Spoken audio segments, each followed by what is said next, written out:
ആ സെയിം സാധനമാണ് എന്നാണ് അറിയാൻ കഴിഞ്ഞിട്ടുള്ളത്. വിശദമായിട്ട് അറിയില്ല, ഞാനും ഇപ്പൊ ന്യൂസിൽ കണ്ടതേ ഉള്ളൂ.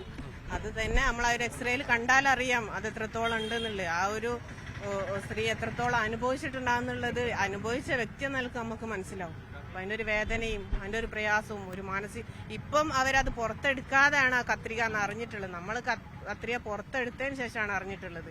ഞാനൊരു ലോഹ കഷ്ണം എന്ന് മാത്രമേ വിചാരിച്ചിട്ടുള്ളൂ. ഒരു കത്രിക വയറിന്റെ ഉള്ളിൽ ഉണ്ട് എന്ന് അറിയുമ്പോൾ ഉണ്ടാകുന്ന അവരൊരു മാനസിക പ്രയാസവും ഇതൊക്കെ ആരോട് പറയാനാ? ഇതൊക്കെ നിസ്സാരമായിട്ട് ചിരിച്ച് തള്ളി ആസ്വദിച്ച് പറയുന്ന ഡോക്ടേഴ്സിനൊക്കെ കാണുമ്പോൾ ആത്മാർത്ഥമായിട്ട് ചെയ്യുന്ന കുറെ ഡോക്ടേഴ്സ് ഉണ്ടല്ലോ, അവർക്കൊക്കെ നാണക്കേടാണ് ഇത്തരം ഡോക്ടേഴ്സ് എന്ന് കൂടാണ് പറയുന്നത്. ശരീരത്തെ ഏതൊക്കെ രീതിയിലാണ് ബാധിച്ചത്? ഈ സർജറി തുടർ നടപടികൾ ഏത് തരത്തിൽ ബാധിച്ചു? 3 സിസേറിയൻ കഴിഞ്ഞാൽ തന്നെ ഒരു സ്ത്രീ എത്രത്തോളം തളരും എന്നറിയാലോ. അതിനുശേഷം 5 വർഷത്തോളം ഇത് വയറ്റിൽ പേറി നടക്കുന്ന എത്രയോ ചെറിയ ചെറിയ സർജറികൾ അത് പ്രകാരം കഴിഞ്ഞു. ഇൻഫെക്ഷനായി ഒരുപാട് പലതരത്തിൽ യൂറിനൽ ഇൻഫെക്ഷനായിട്ടും പലതരത്തിൽ ഓവർ ബ്ലീഡിംഗ് ആയിട്ട് പല രൂപത്തിൽ 5 വർഷത്തോളം ഞാൻ അനുഭവിച്ചു. പിന്നെ ഞാൻ അനുഭവിച്ചൊന്നും പറഞ്ഞറിയിക്കാൻ കഴിയാത്തത്ര.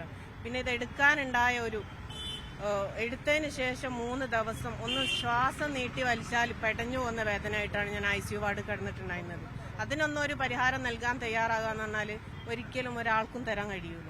അപ്പൊ നമുക്ക് നഷ്ടപ്പെട്ട ഒരു സാമ്പത്തിക നഷ്ടമാണ് നമ്മളിപ്പോൾ ചോദിക്കുന്നത്. അതെങ്കിലും തരാനുള്ള ഒരു മാന്യത കാണിച്ചിട്ട് ഞങ്ങൾ അത് ചെയ്തു ഇത് ചെയ്തു എന്നൊക്കെ ആരോഗ്യമന്ത്രി പറയുകയാണെങ്കിൽ അതിനൊരു ആരോഗ്യമന്ത്രി ഇന്നും പറഞ്ഞത് കാര്യങ്ങളൊക്കെ കണ്ടുപിടിച്ചു, അതിന്റെ കുറ്റക്കാരെ കണ്ടുപിടിക്കാനുള്ള അന്വേഷണം പുരോഗമിച്ചുകൊണ്ടിരിക്കുന്നു. എന്നിട്ട് ഞാൻ വെറുതെ അങ്ങനെ സമരമുഖത്ത് ഇറങ്ങി നടക്കുകയായിരിക്കും.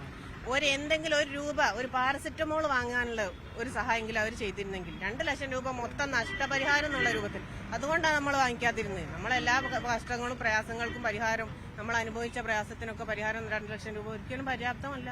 അല്ലാതെ പിന്നെ എന്ത് സഹായം ചെയ്തു എന്നാ പറയുന്നത്? കൂടുതൽ വാർത്തകൾക്ക് News 18 Keralam YouTube channel subscribe ചെയ്യുക.